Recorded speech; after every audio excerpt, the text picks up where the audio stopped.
Seat ఎందుకు వదిలేసుకున్నాం? అక్కడ నాగబాబు గారు పోటీ చేస్తారని కదా అందరూ మాట్లాడుకున్నారు. నాగబాబు గారు కూడా అక్కడ వారం రోజులు ఉన్నారు కదా. మరి అంత అర్జెంటుగా ఎందుకు అనకాపల్లి సీటును వదిలేసుకున్నాం? అన్నయ్యని కూడా త్యాగం చేశానని మాటలు చెప్తున్నారు కదా, దాని వెనకాల మతలబ్ ఏంటి?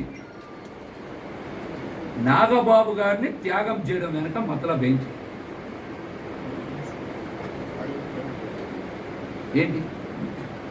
వారం రోజులు నాగబాబు గారు ఉన్నారు కదా అక్కడ.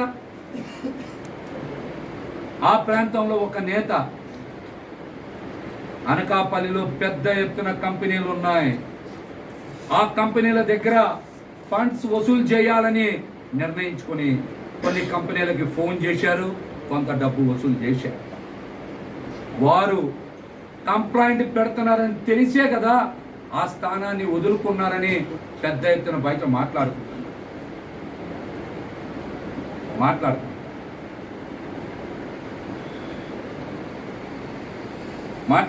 దీని మీద వాస్తవాలు బయటికి వెల్లడించారు.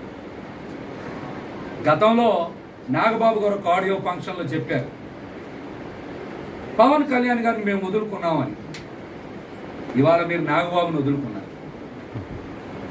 ముఖ్యమంత్రి గారి కుమారుడు అట్లాంటి వ్యక్తి నాదెండ్ల మనోహర్ 5 సంవత్సరాల సుదీర్ఘ సమయంలో తన సొంత నియోజకవర్గంలో కూడా పార్టీని నిర్మాణం చేయలేకపోతే రాష్ట్రంలో పార్టీని బలోపేతం చేయగలరా?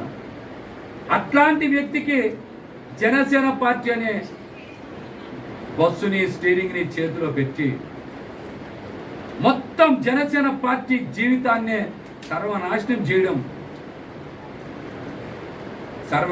చేయడం కావాలని చేయడమా, లేకపోతే తెలియక చేయడమా?